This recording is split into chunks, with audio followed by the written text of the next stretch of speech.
Telugu digital media network లో political కేటగిరీలో number 1 కేవలం 72 గంటల్లో 1,50,00,000 వ్యూస్ పైగా పాపులర్ టీవీ నెట్వర్క్. గురుగారు అయ్యో ఏంటండి, నేను మా సేటు గారి దగ్గర పనిచేస్తున్నాను ఇక్కడ.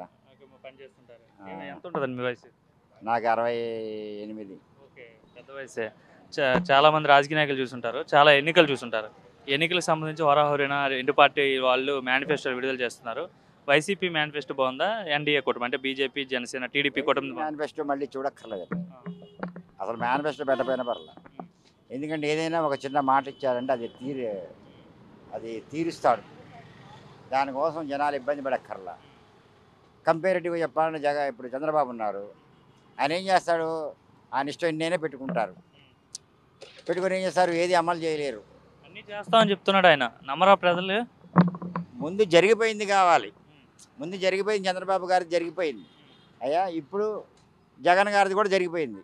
ఎలక్షన్లు వస్తున్నాయి. ఇప్పుడు జగన్ గారు ఏం చేస్తున్నారు?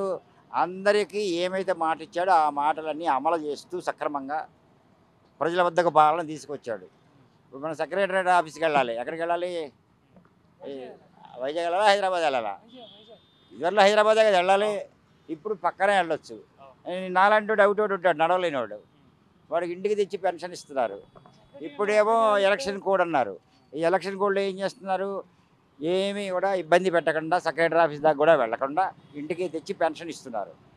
మరి ఇది సులభమా కాదా? సౌఖ్యమా కాదా? అదొకటి. రెండో విషయం ఏమిటంటే, ఏ పని చేయించుకోవాలన్నా ఇది లంచం. మరి భేద బిక్కిని చిన్న కులాల వాళ్ళని అనకూడదు, అనొచ్చు, నాకు తెలియదు, తిట్టిపోస్తారు ఆయన. అంటే ఏమిటంటే సింపుల్గా చెప్పాలంటే, వారి పరిపాలన వారిచ్చిన మాట నిలబెట్టుకుంటారో లేదు అనేది ప్రజల్లో నమ్మకం లేదు చంద్రబాబు గారి విషయంలో.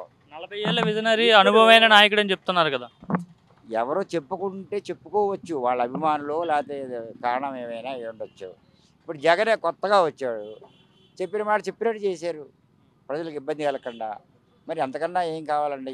ఈ విధంగా గతంలో ఏ గవర్నమెంట్ కూడా చేసి ఉండలేదు. అంత బాగా చేశారా? ప్రజలను అంతగా సర్వనాశనం చేశాడు రాష్ట్రాన్ని అని చెప్తున్నారు. సర్వనాశనం చేశాడు అనేది వేరే వాళ్ళ అభిప్రాయం. వాళ్ళు డిఫరెంట్ యాంగిల్లో ఏ యాంగిల్లో చూస్తున్నారో మనకు తెలియదు కదా. నా ఆస్పెక్ట్ వరకు అది కరెక్ట్ అంతే కాదు. ఓకేనా? ఇంక నేనేం చెప్పలేను. మరి 3 పార్టీలు కలిసి వస్తున్నాయి కదా, చంద్రబాబు, పవన్ కళ్యాణ్, బీజేపీ. పడేయాలి, అదే ధ్యేయం వాళ్ళది. వీరుడు ప్రజలలో సదుద్దేశం కలిగించినటువంటి ఈ జగన్ గారిని ఏ విధంగా పడవేయాలి, కుట్ర కోణంలో చేస్తున్నారని నా పర్సనల్ ఒపీనియన్. అవుతారా మరి వాళ్ళ ముగ్గురు? సక్సెస్ అవుతారా వాళ్ళ ముగ్గురు? నాకైతే నమ్మకం లేదు. ఎందుకంటే కుట్రపూరితంగా చేస్తున్న పని అని జనాల్లో కూడా కొంత బాగా అర్థమైపోయింది.